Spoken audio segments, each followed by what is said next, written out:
ओ प्रियतम, कहाँ गई? मुझे निकलना है। कहाँ जाऊंगी? और मेरे लिए तो 7 मंजिल की घर बना गए हैं, वहीं पे हूँ। अजी सुनो, तुम्हें कुछ बातें बतानी थी। कह रहा था कि बाद में सुनने से नहीं होगा क्या? नहीं, रोजमर्रा की झंझट मैं और नहीं संभाल सकती। क्या हुआ फिर से? तुम्हारी प्यारी सुबोला मैं और ख्याल नहीं रख सकती। उसकी उम्र हो चुकी है, कुछ काम में भी नहीं आती। तो मैं कह रही थी कि वो। हाँ तो क्या? माँ, मैं स्कूल जाऊंगा। अगर कुछ खाने को मिल जाता तो अच्छा होता। तो रुक जा बेटा। तुम्हें जो बोलना है जल्दी जल्दी बोलो तो। हाँ, मैं जो बोल रही थी, पड़ोस की दीदी भी वही बोल रही थी कि सुबोला तो और कुछ काम में नहीं आती है, तो उसे रखकर हमें कौन सा लाभ मिल रहा है? मतलब क्या है तुम्हारा? मैं बोल रही हूँ कि सुबेला को बेच दो। उसकी तो उम्र हो चुकी है, अब वो बोझ से ज्यादा और कुछ नहीं। कुछ काम में भी नहीं आती और दूध भी नहीं देती है। अब और क्या मिलेगा उसे रखकर? क्या कह रही हो? वो तो मेरे सुख दुख की साथी है और उसे बेच दूं? जब 2 वक्त की रोटी नसीब नहीं होती थी, तब सुबोला की दूध पीकर रमन बड़ा हुआ। तुम वो सब भूल गई? माँ, यह क्या कह रही हो? सुबोला तो हमारे सुख दुख की साथी है, परिवार की सदस्य हो, और आज उसकी उम्र हो गई है तो उसे निकाल देना चाहती हो? तू चुप कर, तू बहुत बोलने लगा है। चुप हो जा। सुनो, तुम आज ही सुबोला के बारे में कुछ सोचोगे, नहीं तो मुझे मायके में छोड़ आना, कह दे रही हूँ मैं। मुझे और ये बहस अच्छा नहीं लग रहा। रतन काम पे जाने के बाद भी उसका मन नहीं लगता। वो क्या करे, ये सोचकर चिंता में डूब गया।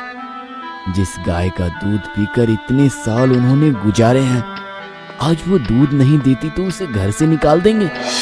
अजी सुनते हो? क्या हुआ? क्या हुआ? क्या इतनी देर कैसे हो गई तुम्हें? तुम थोड़ा चुप करो तो। क्यों चुप क्यों रहूं? क्या गलत बोली मैं? क्या गलत बोली? हाँ? रुको थोड़ा, मुझ पर दया करो। अभी मैं काम से लौटा हूँ, अभी तुम्हें इस बारे में बात करनी है। बहुत आए काम करने वाले। हाँ, और मैं तो घर पे महारानियों जैसे बैठी थी ना। काश 2 पैसे ज्यादा आते। क्या गलत बोली मैं? मैंने सिर्फ कहा कि गाय को बेच दो। खुद के खाने के लाले पड़े हैं, ऊपर से घर पे एक बेकार जीव को पाल के रखे हैं। चलो मान लेती अगर किसी काम में आती ये झंझट। छी बिमला, इंसान इतना स्वार्थी हो सकता है? अगर मैं तुम्हें ना देखता तो सच में समझ ना पाता। तुम रुको तो। तुम और क्या जानते हो कि मैं किस प्रकार इस घर को चला रही हूँ? तुम खेती करके जो पैसे लाते हो, उससे सिर्फ चावल और नमक ही मिलेगा। तुम कैसे समझोगे? तुम्हें तो ये घर संभालना नहीं पड़ रहा। तुम कभी समझे हो? नहीं, मुझे कुछ भी समझ में नहीं आ रहा। सुबह शाम ये झिकझिक मुझे अच्छी नहीं लगती। पिताजी, तो क्या आप सुबोला को बेच देंगे? पता नहीं बेटा, तेरी माँ भी तो गलत नहीं बोलती। सच में हमारी हालात भी तो ऐसी नहीं है कि हम एक और प्राणी का बोझ उठा सके। बोझ? लेकिन पिताजी, आप तो कहते थे सुबोला हमारे परिवार की सदस्य है। मुझे कुछ समझ नहीं आ रहा बेटा। अभी मुझे केवल ईश्वर ही इस धर्म संकट से निकाल पाएंगे। हे भगवान, तुम ही मुझे रास्ता दिखाओ। इस धर्म संकट से तुम ही मुझे बचाओ। रतन के कुछ दूर जाते ही उसे एक मधुर सुगंध की अनुभूति होती है। क्या हुआ? इतना मधुर सुगंध? कहां से आ रही है ये सुगंध? ये तो कोई दिव्य स्वर्गीय सुगंध लग रही है। क्या है ये? एक बार जाकर देखता हूं। अरे बहुत सटीक जगह पर आया हूं। अब ये साधु बाबा ही मेरी सहायता कर सकते हैं, मुझे राह दिखा सकते हैं। मैं इनके ध्यान खुलने तक का इंतजार करता हूं। अलख निरंजन, अलख निरंजन, अलख निरंजन।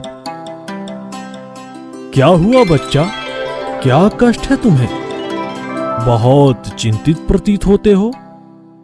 बाबा, आप तो अंतर्यामी हो, आपको तो सब पता है। घर पे पत्नी से झगड़ा हो रहा है, वो भी एक मासूम प्राणी को लेकर। क्या करूं, आप ही कुछ रास्ता दिखाइए बाबा। इतनी चिंता मत करो। अलख निरंजन, अलख निरंजन, तेरी सारी परेशानियां आज से दूर हो जाएंगी। तू निश्चिंत होकर घर जा। वो गाय आज से तुम्हें सुनहरा दूध देगी, जिससे तेरे परिवार की सब समस्या का समाधान होगा। तुम्हें धन प्राप्ति होगी, सब दुख दूर हो जाएंगे। जा बेटा, घर जा। तेरी गाय अब कामधेनु में परिवर्तित होगी। कोटि कोटि प्रणाम बाबा, आपने मुझे बचा लिया बाबा, एक भयंकर पाप से मुक्त कर दिया। ओ बिमला, ओ रमन, कहाँ गए तुम सब? अरे जल्दी यहाँ आओ। इस भरी शाम में क्यों चिल्ला रहे हो? सुनो बिमला, सुन बेटा। रतन खुश होकर स्वामी जी की सारी बातें विस्तार से अपनी पत्नी और बेटे को कहता है। बिमला रतन की बातें सुनकर हैरान हो जाती है, लेकिन रमन रतन की इस बात से ज्यादा खुश नहीं होता। वो गहरे सोच में डूब जाता है। हे भगवान, ऐसा क्या? सुबोला, तू रह जा, तू तो मेरी प्यारी बेटी है। दूसरे दिन सुबह सूर्योदय होने के साथ विमला स्वामी जी की बात को परखने के लिए सुबोला का दूध निकालती है। हे भगवान, सच में तो ये तो सच में सुनहरा दूध है। हाँ जी, वही तो देख रहा हूँ। अरे रमन, देख देख, तेरे सुबोला की चमत्कार देख। माँ, पिताजी, मैं आप दोनों से एक प्रश्न पूछना चाहता हूँ। पूछूं? बोलो बेटा।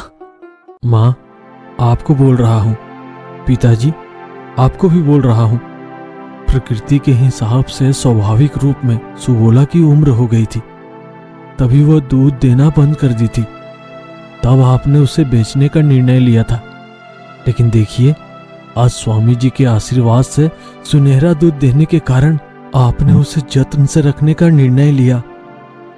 तो क्या माँ, एक प्राणी का अस्तित्व सिर्फ जरूरत पूरी करने तक ही है?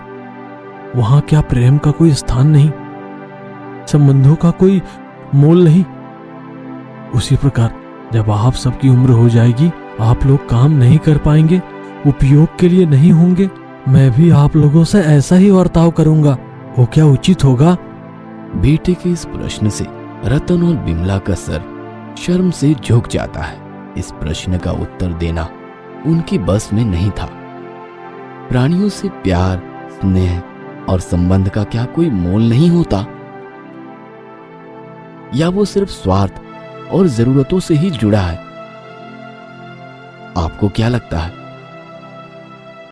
दोस्तों, आप इसके बारे में क्या सोचते हैं? कमेंट में जरूर बताइएगा। और वीडियो अच्छी लगी हो तो वीडियो को लाइक और रोजाना ऐसी वीडियो देखने के लिए हमारे चैनल को सब्सक्राइब जरूर करें। धन्यवाद मित्रों, मिलते हैं अगले वीडियो में।